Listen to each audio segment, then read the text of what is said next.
ലോകം മുഴുവൻ പേടിച്ചിരുന്ന ഹിറ്റ്ലർക്ക് മുന്നിൽ സല്യൂട്ട് ചെയ്യാതെ നിന്നിരുന്ന അയാൾ ആരാണ്? 1930 മുതൽ നാസി പാർട്ടിയിൽ തങ്ങളുടെ മേധാവിയെ ഓരോ സൈനികനും സല്യൂട്ട് ചെയ്ത് വിശ്വസ്തയും കൂറും കാണിക്കുമെന്ന് ഹിറ്റ്ലർ ആഹ്വാനം ചെയ്തിരുന്നു. എന്നാൽ 1936 ആയിരക്കണക്കിന് സൈനികർക്കിടയിലിരുന്ന് ഒരു സൈനികൻ ഹിറ്റ്ലറുടെ ആഹ്വാനം തള്ളിക്കളഞ്ഞു. മറ്റുള്ളവർ ഹിറ്റ്ലറെ സല്യൂട്ട് ചെയ്തപ്പോൾ അയാൾ ഏകനായിരുന്നു. ആരാണ് അയാൾ? അഗസ്റ്റ് ലാൻഡ്മെസർ സൈനികനാണ്. ആയിരക്കണക്കിന് സൈനികർക്കിടയിൽ നിന്നും ഹിറ്റ്ലറോടുള്ള ആദരവ് പ്രകടിപ്പിക്കാതിരുന്നത്. അതിന് കാരണമുണ്ട്. തൻ്റെ ജീവിതമില്ലാതാക്കിയ നാസി സേനയോടും വംശത്തോടുമുള്ള പ്രതിഷേധമായിരുന്നു അത്. 1931 ലാൻഡ്മെസർ നാസി പാർട്ടിയിൽ അംഗമായത്. 2 വർഷങ്ങൾക്ക് ശേഷം ലാൻഡ്മെസർ ഇർമ എക്ലർ എന്ന ജൂത സ്ത്രീയുമായി പ്രണയത്തിലായി.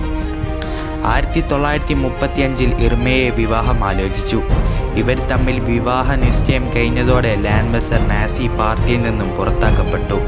ഹാംബർഗിൽ ലാൻഡ്മാസ്റ്ററും എക്ലറും വിവാഹം ചെയ്യുവാനായി അപേക്ഷ നൽകി എങ്കിലും അത് നിഷേധിക്കപ്പെട്ടു.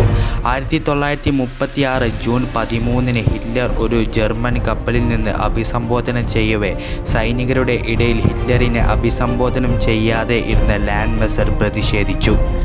പിന്നീടൊരിക്കലും ലാൻഡ്മെസർ തൻ്റെ ഭാര്യയെയും കുഞ്ഞിനെയും കണ്ടിട്ടില്ല. ലാൻഡ്മെസറിനെ അറസ്റ്റ് ചെയ്തതിനു പിന്നാലെ അദ്ദേഹത്തിൻ്റെ ഭാര്യ എക്ലറിനെയും മകളെയും നാസി സേന പിടികൂടി കോൺസെൻട്രേഷൻ ക്യാമ്പിലേക്ക് അയച്ചു. അപ്പോൾ എക്ലർ ഗർഭിണിയായിരുന്നു. ക്യാമ്പിൽ വെച്ചാണ് എക്ലർ തൻ്റെ 2ാമത്തെ കുഞ്ഞിന് ജന്മം നൽകിയത്. ഈ ഒരു വീഡിയോ ഇവിടെ വെച്ച് അവസാനിക്കുകയാണ്. ഈ ഒരു വീഡിയോ ഇഷ്ടമായി തീർച്ചയായും ലൈക്ക് ചെയ്യുക, ഷെയർ ചെയ്യുക, സബ്സ്ക്രൈബ് ചെയ്യുക. അപ്പോൾ അടുത്തൊരു നല്ല വിഷയവുമായി വീണ്ടും കാണാമെന്ന പ്രതീക്ഷയോടെ ഗുഡ് ബൈ.